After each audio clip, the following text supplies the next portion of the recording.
Hello, my shimmering star. I am Amika Dhaya. Welcome you all to this amazing platform of Tutors Theory. Our today's topic is from Unit 3 of our DLED first year teaching of English language skills, the reading and writing. इससे पहले मैं आपको unit 1 and unit 2 complete करा चुकी हूँ, जिसके अंदर हमने लिसनिंग एंड स्पीकिंग स्किल के बारे में समझा था यूनिट 2 के अंदर, और यूनिट 1 के अंदर हमने पूरा ऑब्जेक्टिव, कैरेक्टरिस्टिक्स एंड नेचर जाना था इंग्लिश एजुकेशन का. One more thing, so sorry for the delay. I got stuck in somewhere else. So if we are talking about the introduction, देखो हमने बात की थी यूनिट 2 के अंदर कि सबसे पहली जो चीज़ हमने स्टार्ट की थी, या एक छोटा सा जो बच्चा आता है इस धरती पे जन्म लेने के बाद, वो उसके पास इतनी शक्ति ज़रूर होती है कि वो सुनता है. उसके बाद उसके पास अपने कुछ फोनोलॉजी होती है, मतलब कोई ना कोई साउंड बच्चा समझाता है, निकालता है, जिससे कि उसे अगर कोई प्रॉब्लम है या कोई नीड है तो जान पाए उसकी मम्मी या उसके फैमिली मेम्बर्स. तो उसके बाद जो ऐसी स्किल्स हैं जो हमारे सामने आई हैं, वो है हमारी कौन सी, हमारी राइटिंग एंड हमारी रीडिंग स्किल्स. तो the effective purpose of regarding program to develop the child's ability to grasp meaning and what is read.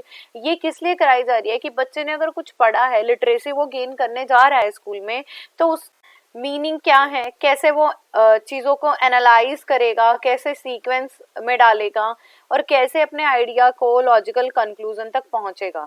सो ऐसा प्रोग्राम जो अपील करता है कि बच्चे जो हैं मीनिंग समझे, अपनी चीज़ों को कंस्ट्रक्ट करना सीखें, नॉलेज को अपने इंटरेस्ट के अकॉर्डिंग कंस्ट्रक्ट करें, या जो भी वो रीड कर रहे हैं, पढ़ रहे हैं, उसका गोल क्या है उसको अचीव करने की कोशिश कर सकें. और बच्चे जो हैं, एक मोस्ट इम्पॉर्टेंट चीज़ क्या है, बच्चे जो हैं एक्टिवली पार्टिसिपेट करें जो भी उन्हें रीड कराया जा रहा है, जो भी उन्हें पढ़ाया जा रहा है. नेक्स्ट आते हैं रीडिंग. रीडिंग क्या है? रीडिंग ऐसी complex skill involving in which have the sub skill भी हैं जो हमें क्या करनी पड़ती है, प्रैक्टिस करनी पड़ती है. जैसे सबसे पहले बच्चा वोकैब जोड़नी स्टार्ट कर देता है, अपनी वोकैबलरी बिल्ड करनी स्टार्ट करता है. इसके बाद जब उसके पास वर्ड होते हैं, वो एक्सप्रेस करना सीखता है, और एक्सप्रेस करने के साथ साथ वो लॉजिकल भी रहता है कि मुझे कौन सा शब्द कहाँ पे प्रयोग करना है. तो बच्चों को रीडिंग की हैबिट के साथ साथ हम क्या आर्टिकुलेट और कर सकें कि उन्हें अपने थॉट्स, अपनी फीलिंग्स को ऐसे जोड़ना है कि हम उन चीज़ों का मीनिंगफुल मीनिंग जान सकें. इसके बाद है so here we have the vicious circle which do not read because of read fast. तो एक ऐसा सर्कल है हमारे पास जिसका मतलब सिर्फ यही नहीं है कि आपको रीडिंग करनी आ रही है तो आप बहुत ऊंचा ऊंचा बोल के या बहुत स्पीड से रीड करना सीखो. हमारा ये मतलब भी है कि हम उसी रीडिंग को कॉम्प्रीहेंड करना भी सीखें. नेक्स्ट है reading is a skill that most children do not learn until kindergarten but the foundations for reading begin much earlier. कह रहे हैं इसका मतलब यही नहीं है कि आपको रीडिंग की सारी स्किल अपनी किंडरगार्टन से, या बिल्कुल जो बच्चा 3 से 5-6 साल का बच्चा है उसी के अंदर आपको उनके मीनिंग भी समझ आ जाए, या रीडिंग की हर एक स्किल को आप जान जाओ. बट यहाँ से आपकी फाउंडेशन दी जा सकती है, बच्चों की नींव रखी जाती है कि उनका बेसिक इंटरेस्ट बढ़े रीड करने में, और वो क्या करे, इंस्पायर हो कि हमें जो भी पढ़ाया जा रहा है हमें याद हो जाए, याद होने के साथ साथ अब उसे कॉम्प्रीहेंशन कर पाओ. रीडिंग कन्वेंशंस, तो जो छोटा बच्चा है वो पिकअप करता है. जैसे छोटी कोई चीज़ की बात करूं, इनिशियली उन्हें चीज़ें नहीं आती बुक पकड़नी, तो सबसे पहले बच्चा क्या करेगा, उस बुक को पकड़ने की कोशिश करेगा. पकड़ने के साथ साथ बच्चा और क्या करता है, चीज़ों को, हमने पहले भी आपको इसके बारे में बात की है, तो चीज़ों को बच्चा ना मुंह में डालने की कोशिश करता है, शीव करने की कोशिश करेगा या होल्ड करने की कोशिश करेगा. मैं अडल्ट्स की बात करूं तो वो क्या करेंगे, बुक उठाएंगे और पढ़ना स्टार्ट कर देंगे. तो ऐसे ही हम क्या कर रहे हैं, हमें जैसे हम छोटे बचपन से आगे बढ़ते आए हैं, चीज़ों को हम यूज़ करते आए हैं, या चीज़ों इंपॉर्टेंस या इफेक्टिवनेस के अकॉर्डिंगली हम काम कर रहे हैं, ऐसे ही हमें चीज़ों को बिल्कुल बेस लेवल से सीखना है वाइल वी आर रीडिंग और while we are writing. Next आते हैं हमारे फोनिक्स. फोनिक्स क्या होते हैं, हाउ टू साउंड, कि कोई भी वर्ड है वो साउंड कैसा करेगा. जैसे ए है तो अ साउंड कर रहा है, डी है तो ड साउंड कर रहा है. जैसे इन्होंने एग्जांपल दिया है नाथन्स, तो एन क्या कर रहा है, न साउंड कर रहा है. डैडीज में डी साउंड कर रहा है. तो ऐसे ही टेबल में टी साउंड कर रहा है. तो हमें सबसे पहले फोनेटिक से फेमिलियर होना पड़ेगा कि अगर मैं पढ़ने बैठी फोनिक तो मुझे ये पता होना चाहिए पीएच फोनिक होता है. इसके बाद आते हैं साइट वर्ड. साइट वर्ड कुछ ऐसे वर्ड होते हैं जिनका अगर देखा जाए तो पर्टिकुलर मीनिंग नहीं होता, पर वो शब्दों के साथ जुड़कर उस सेंटेंस का कंप्लीशन कर देते हैं. जैसे बहुत अच्छा एग्जांपल है पैट द कैट. ठीक है, इसमें द वर्ड का कुछ एग्जैक्ट मीनिंग नहीं है, बट ये क्या कर रहे हैं, द वर्ड जोड़ने की कोशिश कर रहा है। इसके बाद आती है कॉम्प्रीहेंशन। कॉम्प्रीहेंशन वर्ड जब भी आ जाए तो आपको एक वर्ड याद रखना है, अंडरस्टैंडिंग। तो कॉम्प्रीहेंड करने का मतलब क्या है, बच्चे के मन में ऐसे ख्याल आने चाहिए कि what happened, how, when, where, कि जिससे उसको चीजें समझ आ सके और वो उस पर अंडरस्टैंडिंग क्रिएट कर पाए। इसके बाद what are the basic reading skills. Teach an appreciation of word, मतलब हर एक वर्ड जब सिखाओ, अगर बच्चा उसे सीख रहा है तो अप्रिशिएट करते चलना है, बच्चे को थोड़ा सा इनकरेज करना है। लैंग्वेज अवेयरनेस बढ़ा सकते हैं। बिल्डिंग ब्लॉक्स ऑफ एबीसी की एक्टिव इन्वॉल्वमेंट करें, बच्चे बिल्कुल फेमिलियर होके पढ़ें। बिल्कुल एबीसीज पे हमें ध्यान देना है, एबीसीज से ही हमें फोनोटिक्स बच्चों को सिखानी है, फोनोलॉजी कैसा साउंड करता है। फोनेमिक अवेयरनेस, ये भी यही होता है, सबसे पहले फोनोलॉजी एक्सप्लेन करो कि बेटा ये अ साउंड कर रहा है, ये कब ब साउंड करेगा, ये कब सी साउंड करेगा, कब ये क साउंड करेगा। तो फोनोलॉजी समझाओ, फिर उसके लिए अवेयर करो बच्चों को। रिलेशनशिप बताओ साउंड्स एंड लेटर में, क्योंकि लेटर तो हमारे 26 ही हैं, but they have the different sounds, तो वो साउंड्स क्या है। प्रॉपर स्पेलिंग्स बताएं बच्चों को। इसके बाद प्रॉपर रीडिंग के लिए इंकरेज करें, जैसे मैंने कहा कि आप अप्रिशिएशन कर सकते हो, और डेली जरूर से प्रैक्टिस करी जाए उनको रीड कराने के लिए। इसके बाद the mechanics of reading and pre reading activities. Mechanic involve, मतलब मैकेनिज्म क्या होता है कि उसके बीच में क्या क्या कॉम्प्लेक्सिटीज थी जो सामने आ रही हैं। जैसे आपने मैकेनिज्म वर्ड सुना होगा, जो बच्चे साइंस स्ट्रीम से रहे उन्हें तो बहुत ज्यादा फेमिलियर होंगे कि अगर H2+O2 वाटर भी बन रहा है तो कौन से बॉन्ड जुड़े हैं, क्या हुआ है, कैसे आपने इसे बैलेंस किया है, तो उसके बारे में पूरी इन डेप्थ नॉलेज होना हमारा मैकेनिज्म कहलाता है। तो मैकेनिक्स ऑफ रीडिंग का मतलब यही है कि बच्चे को चीजों का सिलेक्शन सिखाओ, बुक्स कैसे करनी है, कब से कहाँ से स्टार्टअप कराना है, और छोटी छोटी रिक्वायरमेंट है उनको फुलफिल करो। जो चीजें नोटिसेबल हैं उन्हें नोटिस करो, और हर एक बच्चे को ये जरूर एक्सपेक्ट करो कि बच्चा ये चीजें कर लेगा, तो बच्चे उसी दिशा में जरूर से बढ़ेंगे। जैसे छोटी छोटी चीजें कर सकते हैं, रीडिंग अ रेसिपी।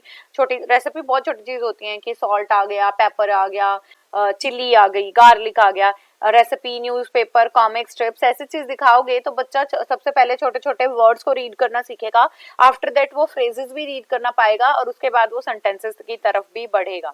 तो हमें आइडेंटिफाई कराना है बच्चे से, जैसे अगर कुछ पढ़ा रहे हो तो बेटा टाइटल क्या था इसका, लेसन का नाम क्या था, कौन कौन सी चीजें आपके दिमाग में आई उस लेसन को पढ़ के, कि मैंने जब अगर आपको स्पीकिंग के बारे में बताया तो आपको कौन कौन से ऐसे मेन वर्ड हैं जो याद हो गए हैं। जैसे मैंने आपको कई बार फोनेटिक्स बोला है, कई बार कॉम्प्रीहेंशन बोला है, और प्रोनाउंसिएशन वर्ड आ गया, स्पीकिंग स्किल आ गया, सब स्किल आ गया। तो ऐसे वर्ड जो हैं बच्चों से कलेक्ट कराने सिखाओ। Create a story mural. Mural क्या होते हैं, जो दीवार पे जैसे पिक्चर्स लगी होती है ना, उन्हें म्यूरल्स बोला जाता है। इसमें क्या करना है, आपको कोई स्टोरी सुनाने से पहले आप कोई पिक्टोरियल रिप्रेजेंटेशन अपनी ग्राफ, ग्राफिक रिप्रेजेंटेशन, या फिर हमारी जो डिस्प्ले रिप्रेजेंटेशन है आप उनके द्वारा करा सकते हो। तो बाद में बच्चों को स्टोरी सुनाओ और वहां पे चीजों को क्या कर सको, हाईलाइट कर सको, पॉइंट कर सको, तो बच्चे बहुत आसानी से बता पाएंगे। व्हेन यू आर रीडिंग तो मूवमेंट करो कि कब आपको अपनी पिच हाई रखनी है, कब लो रखनी है, कब आपको रिस्पॉन्स चाहिए, कब आपको पॉज करना है, कब आपको क्यूरियसिटी इनहेंस करानी है बच्चों को। Encourage your child to write your story. और बच्चे को ऐसे भी इनक्रेज करना है कि आपने कोई भी ये बोल दिया कि आपकी गर्मियों की छुट्टियां कैसे गई, तो कहानी लिखो। आपको स्कूल में आने से पहले क्या क्या सोच थी उसके बारे में लिखो। तो ऐसे बच्चे कराओगे तब तुम पेन पेपर से, तो बच्चे क्या करेंगे, चीजों को कलेक्ट करेंगे, अपने थॉट्स को कलेक्ट करेंगे, और उसके बाद आपको क्या करेंगे, रिप्रेजेंट करके दिखाएंगे। तो हमें यहाँ पे क्या करना है, चीजों को ऐसे समझाना है, प्लान करो, फिर उसको टिप्स फिंगर पेज पे फिंगर रखवा के काम कराओ, बिगिनिंग से एंडिंग तक टाइटल का नाम बार बार बताओ। तो इससे क्या होगा, बच्चे बार बार लिख भी पाएंगे। और नॉट ओनली मैंने जो एग्जाम्पल दिए हैं, आप कोई लेसन बता के भी कर सकते हो कि बेटा राइट इन योर वर्ड्स, तो बच्चे अपने वर्ड्स में भी लिख पाएंगे। राइटिंग टुगेदर का मतलब है मॉम को, डैड को और क्लास में या फ्रेंड्स के साथ, ये बच्चे क्या करें, प्ले टाइम में भी चीजों को रिवाइज करते रहें। कोई वर्ड्स दे दो कि बेटा आपको ये बोलना है, जिंगल बेल ये बोलते रहना, या कोई भी ऐसी स्टोरीज हैं, कहानियां हैं, राइम्स हैं, तो उनसे उनकी स्पीकिंग स्किल भी बढ़ेगी और उनकी लिसनिंग स्किल भी इनहेंस होगी। तो हमें बुक्स के साथ साथ रिक्वेस्ट करनी है पेरेंट्स से भी कि वो भी अपने डे टू डे लाइफ के एक्सपीरियंसेस बच्चे के साथ जरूर शो करें। रिपीटिंग ऑन रिक्वेस्ट, और बच्चों को बार बार, अगर बच्चे गलतियां कर रहे हैं तो आप उनसे रिक्वेस्ट करो कि वो जब तक ढंग से प्रोनाउंस ना कर लें, वो उन साउंड्स को रिपीट कर पाए। तो जैसे जैसे बच्चा प्रैक्टिसाइज करेगा तो उनके एरर्स कम होते चले जाएंगे। अब है functional everyday reading. Everyday reading में क्या हो जाएगा, जैसे टेलीविजन पे कोई प्रोग्राम डिस्प्ले हो रहा है, या आप कोई चीज लेके आए हो छोटी मोटी, कोई खाने की ऐसी चीजें हैं तो उस पे कोई इंस्ट्रक्शन लिखी हुई है, बच्चों को वो बोल दिया जाए, मैनुअल्स दे दिए जाएं। कुकीज आ रहे हैं तो उन पे क्या वर्ड लिखा हुआ है, जैसे कई कुकीज के अंदर ABCD भी लिखी होती है। और अपने रेफ्रिजरेटर पे जैसे बहुत सारे ना स्टिकी नोट्स लगा देते हैं फ्रिज के ऊपर कि कोई ऐसी इंपॉर्टेंट चीज होगी तो वो याद रख लेंगे। तो यहाँ पे बेटा मैंने क्या क्या बोला है उनको नोट डाउन कर लो, इनमें से कुछ ऐसा आपको पूरी पूरी लाइन लिखने की बिल्कुल भी जरूरत नहीं है। तो सबसे पहले आपको क्या करना है, functional day to day life में आपको क्या करना है, टीवी पे शो आने वाले जो इंस्ट्रक्शन है वो रीड करा सकते हो, कोई भी पैकेजिंग आ रही है उसको रीडिंग के लिए दे सकते हैं, डिटेल्स के बारे में पूछ सकते हो, बैकग्राउंड पे क्या लिखा हुआ है। और अगर मान लो इसमें एक एग्जांपल दे रखा है SOAP, हम सबको पता है इसे सोप बोलते हैं, तो बेटा S साउंड इसके लिए है, O साउंड इसके लिए है, अ का क्या साउंड है, P का क्या साउंड है, इसके अंदर स्कर्ट है तो उसमें क का साउंड कौन दे रहा है, किस चीज का साउंड कौन चीज दे रही है। इसके बाद है रीटेलिंग द स्टोरी, उन्हें दोबारा से स्टोरी बताओ कि जिससे क्या होगा, जैसे बच्चे किताब में पढ़ते हैं तो 8-10 पेजेस की स्टोरी है, 3-4 पेजेस की स्टोरी है, जब आप उससे बताते हो ना तो आप बिल्कुल ब्रीफ होके जो मेन फोकस पॉइंट है उन पे ध्यान देते हो, तो इससे जो स्टोरी है वो सिंपल हो जाती है और कॉम्प्लेक्सिटी बिल्कुल घट जाते हैं। तो आप जैसे बार बार स्टोरी बताओगे तो बच्चों को एक तो सबसे पहले याद हो जाएंगी और उसे कम्युनिकेट भी आराम से कर पाएंगे। इसके बाद आते हैं कम्युनिकेटिव रीडिंग। कम्युनिकेटिव रीडिंग क्या होते हैं, जब जिसके अंदर हमारा स्पीकर भी एक्टिव लिसनर है, एक्टिव है और हमारा लिसनर भी एक्टिव है क्योंकि हम कम्युनिकेट कर रहे हैं।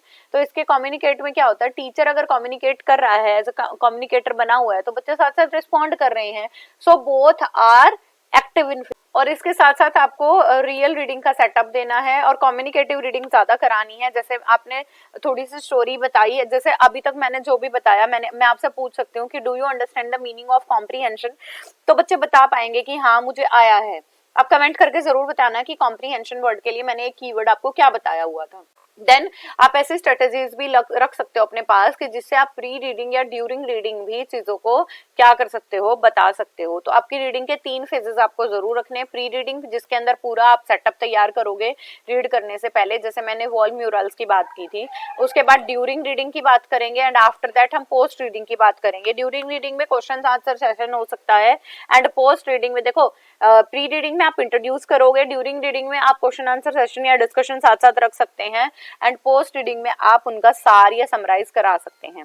तो प्री रीडिंग टास्क में क्या हो जाएगा, एक स्केमेटिक चीजें या स्केमेटिक नॉलेज उन्हें देनी है, स्कीम के साथ एक नॉलेज प्रोवाइड करनी है and in your L1 use the knowledge of subconscious and result to need to L2, मतलब लर्निंग 1 के लिए कॉन्शियस करो तब आप लर्निंग 2 पे जा सकते हो।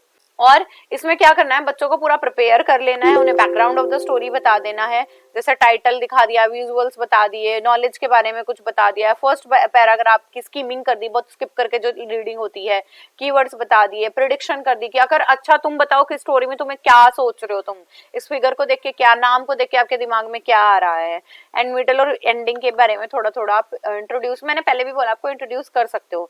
वाइल रीडिंग में आप क्या कर सकते हो, वाइल रीडिंग में कोलैबोरेटिव रीडिंग भी करा सकते हैं कि बेटा इतना मैंने पढ़ा है अब आप पढ़ो, मेरे साथ साथ डिस्कशन करती चलूंगी।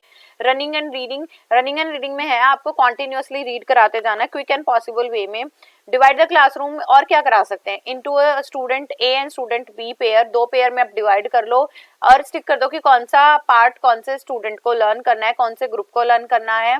और उनको ऐसे भी करा सकते हैं कि स्टूडेंट 1 ने जो रीड करा है वो डिक्टेट कर रहा है स्टूडेंट 2 को, और स्टूडेंट 2 ने जो रीड करा है वो उन्हें डिक्टेशन दे रहे हैं। तो इससे क्या हो जाएगा, दोनों को दोनों की चीजें समझ आ जाएंगी। अब इसके बाद स्लैश्ड कट अप टेक्स्ट, इसमें क्या होता है, फोटोकॉपी करानी है हमें सूटेबल टेक्स्ट की, कट करके उसे डायगोनली इनटू 4 में पेस्ट कर देना है। सिट स्टूडेंट इनटू 4, चारों ओर बिठा देना है। Give a piece of text to each student and they mustn't show their piece to the other, उन्हें दूसरों को पीस नहीं दिखाना और उन्हें दे दिया है। Give each group a set of question, number of questions उनसे पूछने हैं कि वो कोलैबोरेटिव वर्क करके उस आंसर तक पहुंच पाए, या कोई एक वेबसाइट आप बता दो जो भी उनकी लर्निंग को इनहेंस कर सके। तो वाइल रीडिंग में आप क्या करोगे, यही 2 या 3 पार्ट में उसे डिवाइड कर लोगे। जो हमारे स्टूडेंट ए ने जो टेक्स्ट रीड करा है उससे रिलेटेड टास्क वो बी को दे देंगे, बी ने जो रीड करा है वो रिलेटेड टास्क ए को दे देंगे। ऐसे ही पेयर पे वो अपने अपने टास्क कंप्लीट करते रहेंगे और कोलैबोरेटिव वर्क की वजह से उनकी लर्निंग भी इनहेंस हो जाएगी। Creating a class text bank, और ऐसे ही जो इंपॉर्टेंट टेक्स्ट है, इंपॉर्टेंट वर्ड्स है, उनका एक पूरा बैंक बना लो। जैसे कई बार आपने कई स्कूल्स में देखा भी होगा, एक ना वर्ड वॉल होती है। वर्ड वॉल पे क्या होता है, चैप्टर के बीच में से जो भी नया शब्द आया है हम वो शब्द लिख देते हैं और उसका मीनिंग लिख देते हैं, और 1 महीने तक वो चार्ट बच्चों के सामने लगा रहता है जब तक कि वो लर्न बच्चों को ना हो जाए। एक्सप्लॉइटिंग ग्रेडेड रीडर्स, इसमें क्या है, पहली बात तो आप किसी को एक्सप्लॉइट नहीं करोगे, बट जो ऐसे क्या हैं, जो रीडर कम रह गए हैं, उन्हें कोशिश करेंगे कि वो हमारे एवरेज लेवल को तो जरूर से टच कर पाएं, तो उनके पीयर्स के साथ उनकी लर्निंग आप करा सकते हैं। अब बात आती है पोस्ट रीडिंग, तो यहाँ पे आप कंक्लूड कर सकते हो, डिस्कशन कर सकते हो, समराइजेशन दे सकते हो और बच्चों को बोल सकते हो कि आप अपने थॉट्स इस पे जाहिर कर सकते हैं। नेक्स्ट आती है हमारी word recognition skill and strategy. इसके अंदर अगर आपके सामने कोई वर्ड आ गया, एक एग्जांपल तो मैंने आपको बोल ही दिया है कि आप वर्ड वॉल बना सकते हो। फर्स्ट है इंस्टेंट रिकॉग्निशन, ऐसे वर्ड्स भी होते हैं जो बच्चों को एक बार पढ़ते ही याद हो जाते हैं। Particularly important, the developing reader learn to recognize the words. A mere 100 words make up the full 50% of the word text by the adults. कह रहे हैं कि अगर आपने कोई टेक्स्ट पढ़ा है तो एटलीस्ट 100 शब्द तो आपने पढ़े ही होंगे, उसमें से आप इतना जरूर मेकअप कर सकते हो कि आपको 50% चीजें याद हो जाएं। तो जैसे छोटे छोटे वर्ड्स हैं ही, शी, इट, द, ये बच्चों को बहुत आसानी से याद हो जाते हैं, और जब राइम कराते हो तो शब्द और जल्दी से याद हो जाते हैं। अब इसके बाद आते हैं कॉन्टेक्स्ट क्लूज। तो हमें थोड़ी सी गाइडेंस प्रोवाइड करनी है, क्लू प्रोवाइड करने हैं, प्रॉम्प्ट करना है बच्चों को कि बच्चे क्या कर सके, इनकरेज होकर आंसर तक पहुंच सके। तो सीमेंटिंग या मीनिंग क्लू, सीमेंटिक का वर्ड का मतलब ही होता है मीनिंग बताना। आपको एग्जैक्ट वर्ड नहीं बताना, उसका मीनिंग बता दो, आप थोड़ा सा विस्पर करके उसका मीनिंग बता सकते हो, तो बच्चे हमारे आंसर तक पहुंच जाएंगे। जैसे मैं कह दूं मेरा बता दिया मैंने, अब बच्चे क्या कर लेंगे, गैस कर लेंगे कि माइन की बात कर रही है मैम, मी की बात कर रही है, माई सेल्फ की बात कर रही है, किस चीज की बात कर रही है। Syntactic and word order clue, इसके अंदर क्या होता है, वर्ड के ऑर्डर क्लू होते हैं, जैसे नाइदर, नॉर, आइदर, और, तो ये वर्ड के साथ जुड़े हुए क्लू हैं, तो आप एक वर्ड बता के भी चीजें करा सकते हो। पिक्चर क्लू बहुत आसान है, जहाँ पे आपको क्या दिखाना है, बच्चों को पिक्टोरियल रिप्रेजेंटेशन करके दिखानी है।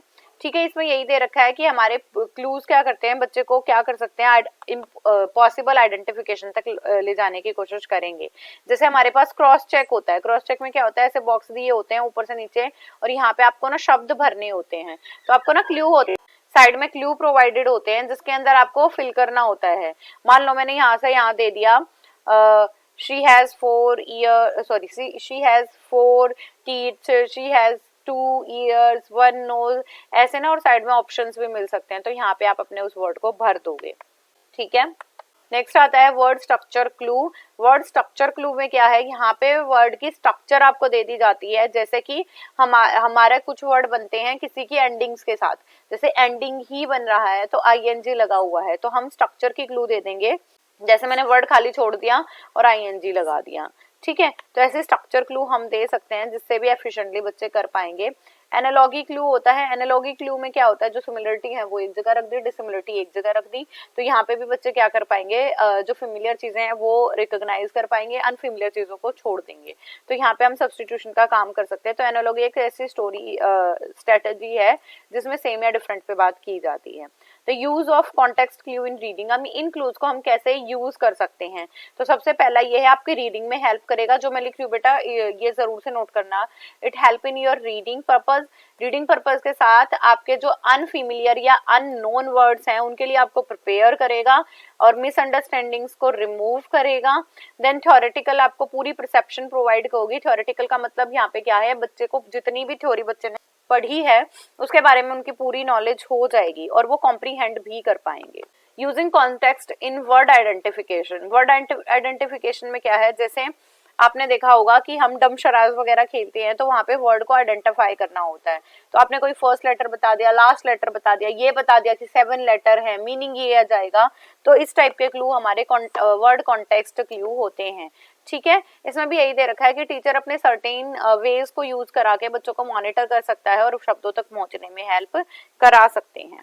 और इसने यही कहा है कि आप कैसी भी चीजें कराओ, आप कोई भी टास्क परफॉर्म करा रहे हो तो वो बच्चे को फैसिलिटेट जरूर करें, मतलब आप उसके लिए रिसोर्सेज दो और इंडिविजुअल की अटेंशन गेन करने की भी कोशिश आप जरूर से करोगे।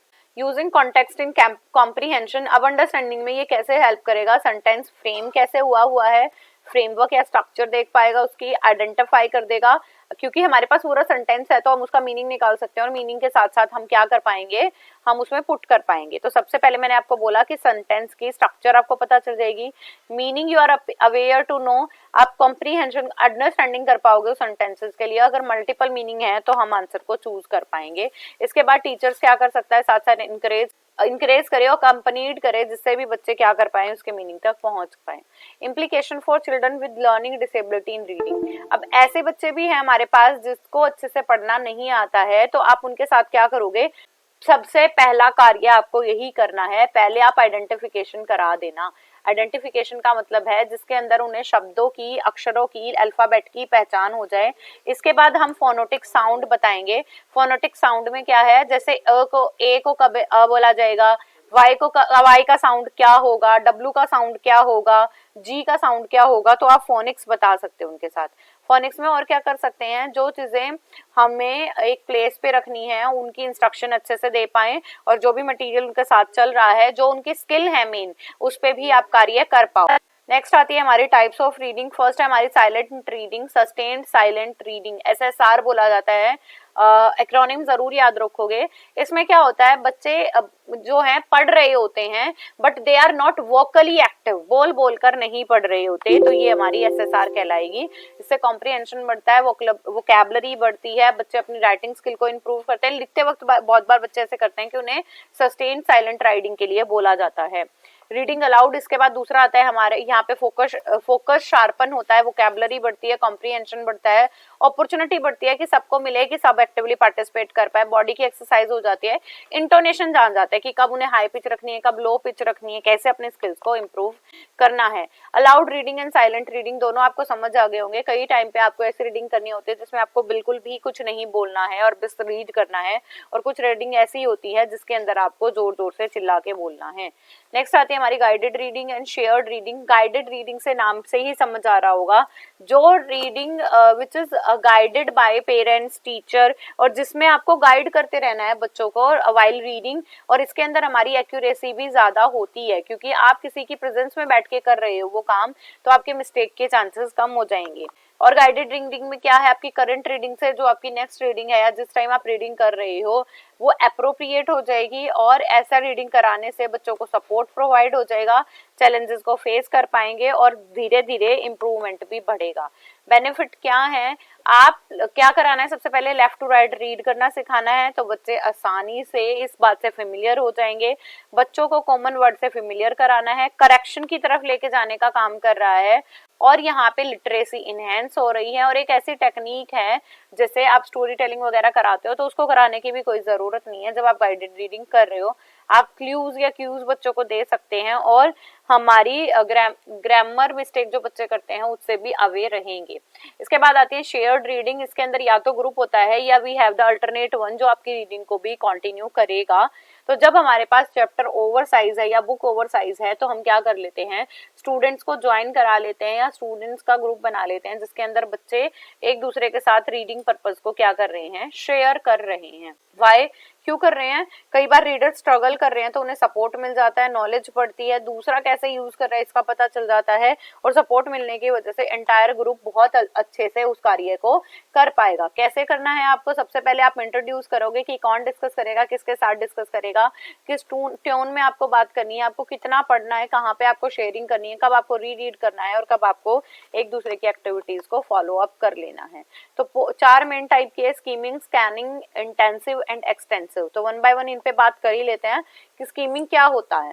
Skimming sometime referred as a just reading. Skimming का मतलब होता है बिल्कुल थ्योरेटिकली या थ्योरली नहीं पढ़ रहे हो, आपके पास अगर बहुत सारे वर्ड हैं तो आप उनके जिस्ट को जानने की कोशिश कर रहे हो, आप ये जानने की कोशिश कर रहे हो इस चीज का निचोड़ क्या है, तो वो हमारी स्कीमिंग कहलाती है। स्कैनिंग का मतलब होता है आपने हिस्टोरिकल पिक्चर देखी, आपने कोई मतलब हम क्विकली ना अपनी आईज की द्वारा स्कैन कर लेते हैं कि क्या क्या चीजें इनके अंडर होंगी। इसके बाद आती है इंटेंसिव रीडिंग। इंटेंसिव रीडिंग जो होती है जिसके अंदर आपका माइंड भी ओपन रखना है और सबसे ज्यादा भी आप ग्रास्प इसी में कर पाओगे। इंटेंसिवली मतलब आप विलिंगली होकर रीडिंग करने की कोशिश कर रहे हो तो रिजल्ट भी इंटेंसिव रीडिंग का सबसे ज्यादा ही होगा। एक्सटेंसिव रीडिंग ऐसी रीडिंग जिसमें आप प्लेजरफुली कर रहे हो, मतलब आपको कोई इंटेंशनली या कोई दबाव के साथ आप रीडिंग नहीं कर रहे हो, आपके ऊपर है, आप अपनी कंसंट्रेशन बना के रखोगे और अपने थॉट्स को अवे रखोगे कि ये वो डाइवर्ट ना हो। Is the ability to learn and assimilate information genetic? क्या ऐसी चीजें होती हैं जो जेनेटिक हैं? देखो ये रीडिंग कोई जेनेटिक चीज नहीं है। जेनेटिक का मतलब आपको आपके मम्मी पापा से पढ़े हुए शब्द नहीं मिल सकते, उनकी कैरेक्टरिस्टिक्स मिल सकती हैं। तो देखा जाए तो हमारी जो रीडिंग या राइटिंग है वो हमारी इंफॉर्मेशन जेनेटिक नहीं होती है, ये सारी की सारी हमें नेचर से हमें प्राप्त होती है। ठीक है, तो सॉरी नर्चर से, एनवायरमेंट से हमें क्या होती है, प्राप्त होती है। और इसके अंदर अगर मैं ये सारी चीजें नेचर से आने लग जाती तो कोई बहुत ज्यादा इंटेलिजेंट होके निकलता, कोई बहुत कम इंटेलिजेंट, ये तो फिर भी होता है, बट किसी के पास नंबर ऑफ वर्ड्स की वोकैबुलरी ज्यादा होती, किसी के पास कम होती। How to use shared reading, कैसे कराना है, इसके लिए मैंने आपको बहुत सिंपल वेज में बता दिया है कि सबसे पहले आप ग्रुप्स में तोड़ो दो क्लास को और इनका एक पर्टिकुलर ग्रुप बना दो जिसके अंदर आपको सबसे पहले ध्यान रखोगे। ये काम तभी किया जाता है when we have the large group, तो हम बच्चों को बोल देते हैं कि आपको ये काम करना है। और शेयर्ड रीडिंग में आपके ये जो 3-4 मैंने बताया कि स्कैमिंग होता है, स्कैनिंग होता है, स्कीमिंग होता है, स्कैनिंग होता है, तो आप ऐसे भी ग्रुप बना सकते हो कि कौन जिस्ट निकालने की कोशिश करेगा, कौन स्कैनिंग कर रहा है, कोई इंटेंशनली रीड कर रहा है और कोई एक्सटेंसिव रीडिंग कर रहा है। तो यहाँ पे बच्चों को रीड इंडिपेंडेंटली कराना सिखाना है। तो सबसे पहले हम क्या करेंगे, सिलेक्ट करेंगे हम टेक्स्ट को, उसके बाद डिस्कस करेंगे टॉपिक को, पर्पस उद्देश्य बता दोगे, हम प्रिडिक्ट करा सकते हैं, बच्चे भी कुछ प्रिडिक्ट कर सकते हैं, पॉसिबल स्टेप्स बता देंगे, लैंग्वेज फीचर बता देंगे कि कैसी लैंग्वेज है, क्या रिट्राइव करना है। अब मैं बात करूँ shared reading versus reading allowed, तो जो बच्चे अपनी एसेंशियल अप्रोच रीडिंग को फुलफिल कर रहे हैं with the help of their support, तो वो हमारा क्या हो जाता है, शेयर्ड रीडिंग, बल्कि रीडिंग अलाउड हमारा थोड़ा सा ट्रेडिशनल हो जाता है। तो दोनों को कई बार एक दूसरे का सिनोनिम मान लिया जाता है, बट ऐसा बिल्कुल भी नहीं है। यहाँ पे क्या होता है, हमारी दोनों में, शेयर्ड रीडिंग में भी और हमारी अलाउड रीडिंग में भी, पर शेयर्ड रीडिंग में ये ज्यादा है कि बच्चे ज्यादा कॉम्प्रीहेंड कर पाए और उनकी लिटरेसी इनहेंस हो पाए। अब इसके बाद आते हैं ट्रेडिशनल, ये मैंने आपको बता ही दिया है कि जब हम भी छोटे थे तो बहुत चिल्ला चिल्ला के चीजों को पढ़ रहे होते थे, 2 एकम 2 ऐसे आवाज लगा रहे होते थे। बट ट्रेडिशनल रीडिंग में ये है, फोकस तो बन जाता है बच्चे को, बट बच्चे की अंडरस्टैंडिंग थोड़ी सी कम रहती है। तो यहाँ पे बच्चे को एक ध्यान और रखना है कि बच्चा क्या कर पाए, उस चीजों को एंजॉय कर पाए। क्लासरूम एनर्जी को काम रखना है, मतलब जो अंदर अदर बच्चे हैं जो रीड नहीं कर रहे हैं वो एक्टिवली सुने, ना कि कोई डिस्टर्बेंस करें। डिस्कशन भी ऐसे हैपन हो चाहिए कि टीचर के पास पूरा टाइम है, स्टूडेंट्स भी पार्टिसिपेट कर सकते हैं। कॉम्प्लेक्सिटी को रिमूव कर दो और टीचर्स की प्रेफरेंस को देखते हुए और ये देखना है कि बच्चे कितना कर पाएंगे। तो शेयर्ड रीडिंग आपको समझ आ गया होगा, जिसके अंदर ट्रेडिशनली कोई कार्य नहीं किया जाता, बल्कि 2 या 2 से ज्यादा बच्चों का ग्रुप बनाया जाता है और बच्चे उसके अंदर क्या कर रहे होते हैं, अपनी रीडिंग को कर रहे होते हैं। सो ऐसी रीडिंग है जो एनर्जेटिक रहेगी, बच्चे पार्टिसिपेट करेंगे, रिपीटेटिव टाइम भी हो सकती है और इंटेंशनली आप क्या कर पाओगे, लिटरेसी पे फोकस कर पाओगे। नेक्स्ट आती है हमारी reading picture book. Picture book तो बहुत आसान है। इन पिक्चर बुक को क्या बोला गया है कि ऐसी बुक जिनकी स्टोरीज क्या कर सके, जिनकी स्टोरी का मीनिंग, जिनके शब्दों का मीनिंग सिर्फ पिक्चर्स को देख के हम समझ पाए, क्रैक कर पाए, तो वो हमारी पिक्चर रीडिंग हो जाएगी। और पिक्चर बच्चों को ज्यादा फन लविंग लगती है क्योंकि वो पिक देख के बहुत सारी चीजों की अंडरस्टैंडिंग कर सकते हैं। तो पिक्चर बुक में ऐसी स्टोरीज या ऐसी चीजें होती हैं या कोई भी कहानी हमारे सामने जिसकी इलस्ट्रेशन दी हुई होती है और बच्चा क्या कर सकता है, विजुअली इमेजेस को याद करके और उनके अकॉर्डिंगली जो चीजें रिफ्लेक्ट हो रही हैं उन्हें रिमेंबर कर पाएगा, समझ पाएगा। द पिक्चर वॉक, इसके अंदर क्या है, एक ऐसी बुक है, देखो पिक्चर वॉक में क्या है, यहाँ पे भी बच्चों को कुछ क्या दिखाई जाएगी, चलती फिरती चीजें दिखाई जाएंगी जिसके अंदर बच्चे इलस्ट्रेशन पे काम कर रहे हैं। पिक्चर वॉक में आप ये भी एग्जांपल डाल सकते हो, जैसे मैं मुझे कोई चीज दिखानी है तो मैंने ना रियल पेड़ या ट्री दिखा दिया है, तो वो पिक्चर वॉक की तरह होगा। टेकिंग अ पिक्चर वॉक, जिसके अंदर reader shows the student a book cover and browse through the pages in order. और यहाँ पे क्या है, और चीजें क्या है, आपको एक बुक कवर दिखाते हैं, उस बुक के अंदर पूरी जो भी हैपनिंग हो रही है वो उस रिगार्डिंग दैट चीज ही, दैट थिंग ही हो रही है।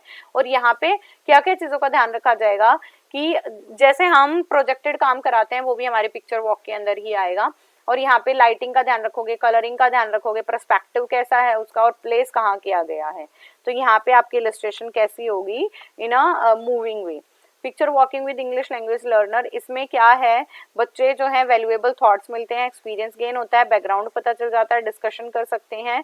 जैसे क्या दे रखा है, a child who has not yet build a board academic vocabulary in a year might tell an adult reader to that the lion in the picture is a baby lion because he has that hair all around his neck।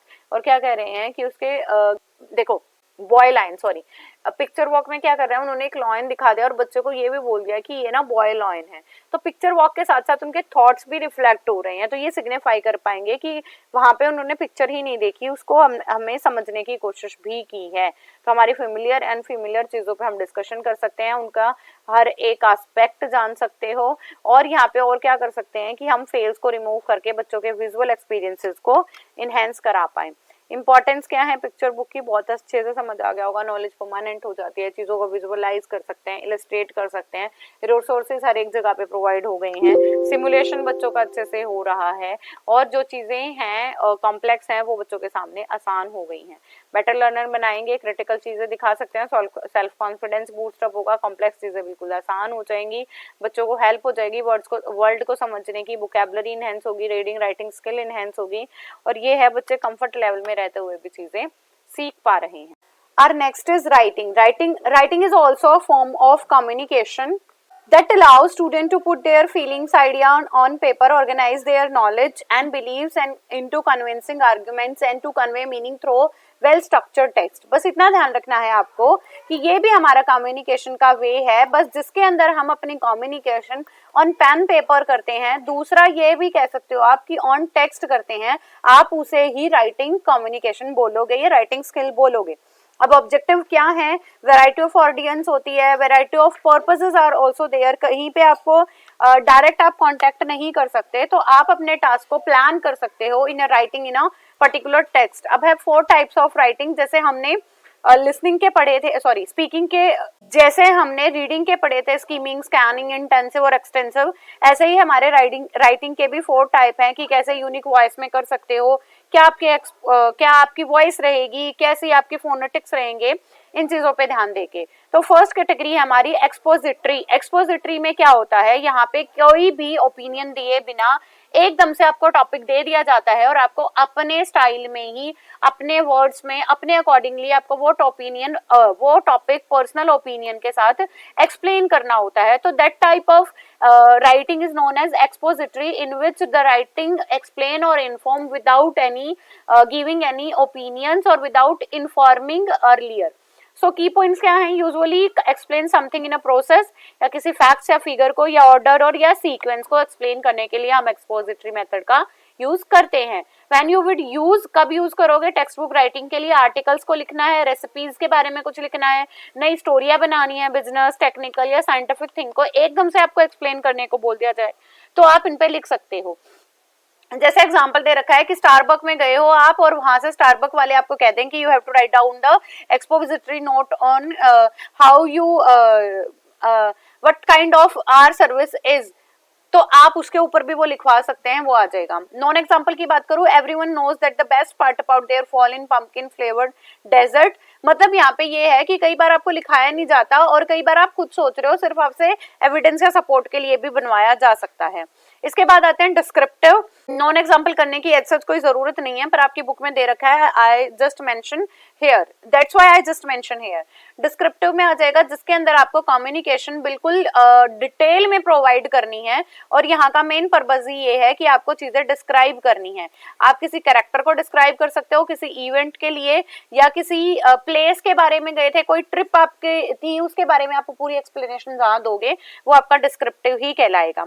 तो poetic form में भी हो सकता है या description form में भी हो सकता है। आपने कोई स्टोरी देखी, how vampire killed his lover, तो ऐसे करके पूरी स्टोरी के बारे में आप जो पूरी डिटेल प्रोवाइड कर रहे हो तो वो हमारा डिस्क्रिप्टिव मेथड आ जाएगा। की पॉइंट की बात करूं तो पोएटिक नेचर आ जाएगा, यहाँ पे लोगों को, इवेंट को, प्लेसेस को, सिचुएशन को और हर एक चीज को हाईली डिटेल के अंदर इलेबोरेट किया जाता है ऑथर, और वो चीजें इसमें ज्यादा यूज की होती हैं, या तो ऑथर ने विजुअलाइज किया है, या एक्सपीरियंसेस किए हैं, या टेस्ट किया है, मतलब एम्पिरिकल डाटा ऑथर के पास है। तो डिस्क्रिप्टिव में कौन कौन सी चीजें आ जाएंगी, पोइट्री आ जाएगी, हमारे जर्नल आ जाएंगी, डेली राइटिंग आ जाएगी, नेचर राइटिंग, डिस्क्रिप्टिव पैसेज, ये सारे हमारे किसके अंदर आ जाएंगे, हमारे डिस्क्रिप्टिव के अंडर आ जाएंगे। नेक्स्ट आते हैं हमारे परसुएसिव। परसुएसिव राइटिंग होती है जो लोगों को bring together people around the point of view, जहाँ पे लोगों को मेन पर्पस पे कन्विंस करने के लिए साथ लाया जा रहा है, आप उसे परसुएसिव बोलते हो। Unlike expository writing, persuasive writing contain the opinions and biases of author। मतलब यहाँ पे ऑथर चाहता है कि लोग जो उसके सराउंडिंग में रहते हैं उनके ऊपर इस चीज का कैसा इम्पैक्ट पड़ता है, या वो इस चीजों से कैसे मतलब कैसे उन चीजों पे उन पे भी वो चीजें इफेक्ट करती हैं। सो यहाँ पे किसी लेटर की कंप्लेन करनी है, या एरिया में सफाई नहीं हुई है, गवर्नमेंट को कोई लेटर लिखना है, किसी मार्केटिंग प्लेसेस पे कुछ देना है, किसी चीज की जस्टिफिकेशन देनी है, तो भी आप किसके लिए आओगे, परसुएसिव के लिए आओगे। की पॉइंट क्या है यहाँ पे, रीजन, आर्गुमेंट एंड जस्टिफिकेशन ज्यादा मायने रखती हैं, और यहाँ पे सब अपना व्यू पॉइंट दे सकते हैं। एंड कॉल टू एक्शन इसे बोला जाता है, क्योंकि आपको अपनी सिचुएशन के बारे में यहाँ पे चीजों को बताना है। When you would use, कब करते हो, जब आपको ओपिनियन, एडिटोरियल देना है, एडवर्टाइजमेंट करनी है, रिव्यू करना है रेस्टोरेंट का, म्यूजिक का, मूवीज का, रिकमेंडेशन देनी है। मतलब अगर मान लो मुझे कोई चीज रिकमेंड करनी है कि why you use this kind of serum, this kind of cream, तो उसके लिए मुझे उसके पूरी डिस्क्रिप्शन प्रोवाइड करनी होगी, और मैं अपना ओपिनियन भी बताऊंगी और लोगों के व्यू पॉइंट्स भी बताऊंगी कि जिन लोगों ने इन्हें यूज किया है उनका क्या वे था, एंड लेटर्स को कवर करने। नेक्स्ट आता है हमारा narrative. A narrative tells the story, there will be usually character dialogue. जब भी आपके सामने नरेटिव वर्ड मैं बोल दूं, या कभी भी आपके सामने नरेशन वर्ड भी आ जाए, तो ये सोचो कि दादी नानी आपको कहानियां सुना रही हैं। तो यहाँ पे कोई ऑथर होता है जो कैरेक्टर्स के बारे में पूरी इंफॉर्मेशन दे रहा होता है। तो जैसे नॉवल, स्टोरी, जैसे नॉवेल्स में लिखा होता है ना, आई दिस, ये एक्सप्लेन कर रहा हूँ, पोएट्री लिख रहा हूँ, तो वो हमारी नरेटिव स्टोरीज कहलाती हैं। की पॉइंट क्या है, स्टोरीज को, इवेंट्स को, कैरेक्टर को, डायलॉग को, किसी चीज की बिगिनिंग या एंडिंग में कोई अपनी व्यू पॉइंट बता रहा होता है, किसी डिस्प्यूट को, या इवेंचुअली कोई सिचुएशन क्रिएट हो रही है तो कोई दूसरा उसे एक्सप्लेन कर रहा है ना, तो वो नरेटिव की तरह कहलाएगा। Example, novel, short story, novels, poetry, autobiography, anecdotes and oral history are the ideas and example of what are narrative writing। Next है हमारा इंडिविजुअल राइटिंग। इंडिविजुअल राइटिंग में क्या होता है, एक ऐसी राइटिंग है जिसके अंदर राइटर अपनी प्रोग्रेस को दिखाने के लिए या अपनी सक्सेस के बारे में कि कैसे उसने स्ट्रगल किया, उसका खुद का एस्पेक्ट क्या था, यहाँ पे टोटली डिपेंड करता है कि उस इंडिविजुअल का पर्सपेक्टिव कैसे है, क्या उसका एसेंशियल्स थे, क्या पर्सपेक्टिव था, या क्या प्रोसेसेस उन्होंने फॉलो किए हैं। तो एक ऐसा राइटिंग टास्क जिसके अंदर इंडिविजुअल राइटिंग हो रही है, उनका खुद का प्रोसेस हो रहा है, अपने सर्कमस्टेंसेस को देखा जा रहा है, और ऐसी स्टडी जिसमें राइटर सिर्फ अपने एस्पेक्ट पे ही फोकस करता है, तो वो हमारी क्या कहलाती है, इंडिविजुअल राइटिंग कहलाती है। यहाँ पे थ्योरी क्या है, उनकी इन्वेंशन स्टेज होगी, दूसरे बाद उन्होंने कितना रिसर्च किया, कैसे प्लान किया है, कैसे कब अटेंशन गेन की है, प्री राइटिंग स्टेप्स क्या लिए हैं, आफ्टर राइटिंग स्टेप्स क्या लिए हैं, वो टोटली हमारी इंडिविजुअल राइटिंग कहलाएगी। कितना उन्होंने टाइम स्पेंड किया है, आफ्टर राइटिंग उन्होंने कैसे ड्राफ्टिंग की है, ड्राफ्टिंग करने के बाद कैसे स्प्रेड हुआ है, क्या आइडिया था पूरा प्रोजेक्ट का, उसके बाद फिलिंग कैसे हुई है, और मल्टीपल ड्राफ्ट करने के बाद ऑर्गेनाइजेशन ने उसे एक्सेप्ट कर लिया है, तब वो हमारी इंडिविजुअल राइटिंग कहलाएगी। तो जैसे कोई राइटर है एडिटिंग स्टेज पे या ग्रामर के बारे में लिख रहा है, डेवलपमेंट ऑफ आइडियाज दे रहे हैं, फीडबैक के बारे में कुछ बात हो रही है, तो वो हमारी इंडिविजुअल राइटिंग के ही पार्ट हैं। And while each individual writing process includes some journal variations, मतलब सबके, जैसे मैंने कुछ लिखा, मेरा अलग सा जर्नल वेरिएशन हो सकता है, आपने किसी और के बारे में कोई थॉट लिखे हैं, आपका जर्नल वेरिएशन अलग हो सकता है। एंड सबकी राइटिंग के स्ट्रेंथ एंड वीकनेसेस भी अलग अलग हो सकते हैं, वर्क हैबिट अलग अलग हो सकती है, ड्राफ्टिंग अलग अलग हो सकती है। मान लो मैंने कोई बुक लिखी है एंड मुझे जस्ट पब्लिशर के पास जाना है, मेरी बुक बिल्कुल पब्लिश हो गई है, बट किसी ने कोई भी डिप्लोमेट के ऊपर लिख दिया है, तो उनको लेवल से पास करना पड़ेगा। तो बिल्कुल ये राइटिंग इस चीज पे डिपेंड करती है कि आपने अपना प्रोजेक्ट कैसे बनाया है। आफ्टर दैट आती है हमारी creative writing. Joy souls lies in doing.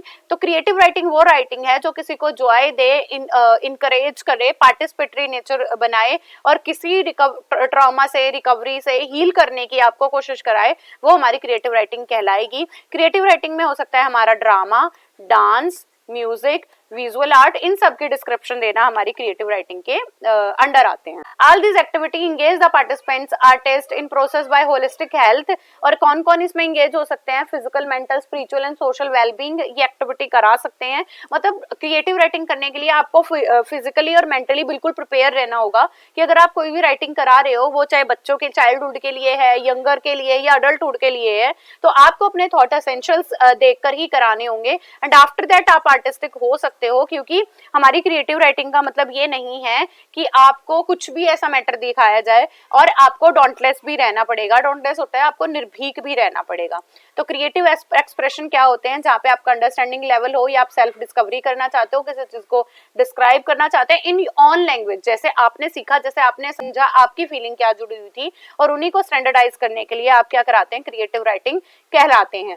So this means that we believe education is an integral part and how to motivate the child it also depends on the creative kind of expression, जिसके अंदर आप history, geography बताना हो तो भी आप creative writing करके बता सकते हो। नेक्स्ट है द होम क्राफ्ट स्टाश। ये एक सप्लीमेंट है जिसके अंदर क्राफ्ट की बात की जाती है कि आप अपने घर को कैसे सजाओगे। तो अकेडमी के अंदर ऐसी बहुत सारी चीजें आपको सिखाई जाती हैं जिसमें आप अंडरस्टैंडिंग कर रहे हो आपको आर्टिस्टिक कैसे होना है। तो मैं ये बोल सकती हूँ this is a kind of bonus point in a writing. Local art class it is also part of creativity, जिसके अंदर आपको कम्युनिटी में रहते रहते आपको कोई भी आर्ट क्लास ज्वाइन कर लेनी है और जिसमें आप आर्टिस्टिक चीजें सीख रहे हो। इंटरनेट एक्सप्लोरेशन, जहाँ पे आप आर्टिस्टिक, क्रिएटिवनेस, टेक्निक, इन्फ्लुएंस आप सिर्फ किस चीज से हो रहे हो? हमारी इंटरनेट से। तो इंटरनेट पे आपको आर्ट रिसर्च करना है और उसके बाद आर्ट की हिस्ट्री, उनके आर्ट टेस्ट कैसे काम हो सकते हैं, व्हाट आर द टाइप्स, आपके लिए कौन सा सुटेबल है, आप इजीली कैसे कर पाओगे, तो वो हमारा इंटरनेट एक्सप्लोरेशन पे कहलाएगा। इसके बाद आती है म्यूजियम एंड गैलरी टिप। इसके अंदर भी हमारी बिग सिटीज, जैसे हमारे दिल्ली में भी है साइंस म्यूजियम है, आर्ट गैलरी है, तो यहाँ पे आर्टिस्ट ने या फिर कोई टेक्नोलॉजी या टेक्निक जो इन्वेंट हुई थी उन्हें सहेज के रख लिया है कि आगे आने वाली पीढ़ियों को वो हम दिखा सके। तो ऐसी चीजें हैं जहाँ पे आपको सप्लीमेंट करके नई नई इन्फॉर्मेशन को दिखाया जा रहा है और सेफ रखा जा रहा है, चाहे वो हिस्टोरिक पीरियड पे ही क्यों ना हुई है, और आपको एक्सपीरियंसेस दिए जा रहे हैं कि these are a kind of adaptation, तो वो आपको सिखाई जा रही है। इंपॉर्टेंस, नेक्स्ट हमारा इंपॉर्टेंस इज स्पेलिंग। देखो राइटिंग में स्पेलिंग हम सब अवेयर है। स्पेलिंग क्या होती है? जब आपको कोई भी वर्ड लिख रहे हो तो उसमें कौन कौन से अल्फाबेट जुड़कर उस वर्ड का निर्माण या कंस्ट्रक्शन करते हैं, तो वो हमारी स्पेलिंग कहलाएगी। स्पेलिंग क्यों इंपॉर्टेंट है? देखो स्पेलिंग इसलिए इंपॉर्टेंट है, when your spelling is wrong तो आपकी प्रोनाउंसिएशन भी रॉन्ग होगी, फोनेटिक्स भी उसकी रॉन्ग होगी and meaning is also changed. तो हमें स्पेलिंग का बिल्कुल अच्छे से ध्यान रखना है। 6 रीजन क्यों इंपॉर्टेंट है कम्युनिकेशन के लिए? जब आप बात कर रहे हो, लिख के बात कर रहे हो, तो आपकी स्पेलिंग गलत तो आपका मीनिंग गलत हो जाएगा। कॉम्प्रिहेंशन, दूसरा अच्छे से समझ पाए, फ्यूचर अपॉर्चुनिटी, और उन्हें आगे फीडबैक कैसे प्रोवाइड करना है उसके बारे में जाने। कंप्यूटर एररलेस हो, डिस्ट्रैक्शन ना हो, वो स्पेलिंग से डिस्ट्रैक्शन होगा क्योंकि हमारे जो रीडर है उसको बहुत ध्यान से पढ़ना पड़ेगा, और इंप्रेशन भी लास्ट ओवर। नेक्स्ट है हमारा common spelling error, phonetic errors. Phonetic error is a field that studies the sound of language, however English phonetics can be tricky. In English, the pronunciation of word does not always relate to the way of spell. कई बार हमारी जो spelling है वो relate नहीं करती कि हम उसे कैसे बोल रहे हैं। जैसे मैंने आपको बताया कि कॉन्सीड एंड कॉन्सीड दोनों को कॉन्सीड बोला जाता है, बट इनकी स्पेलिंग दोनों की अलग अलग है। तो फोनेटिक एरर का मतलब है उन्हें जैसा बोला जाता है, अगर हम वैसा ही स्पेलिंग ना लिख पाए तो वो भी काफी गलत हो सकते हैं। तो कॉमन एरर आते हैं, कई बार साइलेंट होता है, तो चीजें साइलेंट होते हैं, जैसे न्यूमोनिया में पी साइलेंट है, तो पी साइलेंट है तो बट वो स्पेलिंग में तो ऐड करा जाएगा, तो फोनेटिक एरर की वजह से भी हमारे एरर होते हैं। नेक्स्ट आते हैं होमोफोन। इससे पहले यही था बेटा, एग्जांपल दे रखे हैं आपको कि कई बार हम चीजों को मिसस्पेल भी करते हैं। होमोफोन्स क्या होते हैं? जिनके साउंड सेम है बट मीनिंग बिल्कुल ही डिफरेंट है। BREAD bread and BRED bread दोनों सेम है, जैसे right right right and right, सारों को राइट ही बोला जा रहा है पर स्पेलिंग बिल्कुल से अलग है आपको। जैसे रीड को अगर हम बोले तो रीड बोला जाएगा, और जब सेकंड फॉर्म बोलोगे आप इसकी तो हमारा रेड बोला जाएगा उसे। क्रेट, कैरेट, कैरेट, इनको भी ऐसे ही बोला जाएगा। टू, ये भी हमारे होमोफोन्स कहलाएंगे, जिसके भी स्पेलिंग्स में सब मिस्टेक कर सकते हैं। इसके बाद आते हैं टाइपोग्राफिकल। नाम से समझ आ रहा होगा, जिसकी मिस्टेक टाइपिंग में की जाए उसे टाइपोग्राफिकल बोला जाता है। जैसे मैं लिखने जा रही थी बर्थडे और मैंने लिख दिया बर्थडे, ठीक है, मतलब बर्थडे ही लिखा है बट उसमें थोड़ी सी स्पेलिंग मिस्टेक हो गई है, तो ये type of mistake in which there is a error committed by the typing, तो वो हमारे टाइपोग्राफिकल एरर कहलाएंगे। सो ये पूरा हमने किसके बारे में जाना, यूनिट 3 के बारे में, जिसमें हमने सीखा कि हमारी स्पीकिंग स्किल क्या होती है, रीडिंग स्किल क्या होती है, मैंने इनके टाइप्स भी बताए, मतलब इनकी सब स्किल्स भी बताई हैं, आप इन्हें और बेटर कैसे कर सकते हो। इसके साथ मैंने आपको कुछ एरर्स बताए हैं लास्ट में। तो हमें अपने कनेक्शन को शो करने के लिए ना सिर्फ लिसनिंग और स्पीकिंग की जरूरत पड़ी है, हमें रीडिंग और राइटिंग की भी जरूरत पड़ी है। ये भी हमारे लिए बहुत इंपॉर्टेंट है, क्योंकि बहुत बार हम सिर्फ बोलकर या सुनाकर चीजें नहीं बता सकते, we need many kind of expressive thing, तो जिसके लिए हम एक्सप्रेस कर रहे हैं, तो वो हमारी लिसनिंग एंड राइटिंग स्किल्स भी हो सकती हैं। So it is all about our today's topic. Keep going, keep growing and keep learning my dear students. Don't forget to like and share. Bye bye, take care.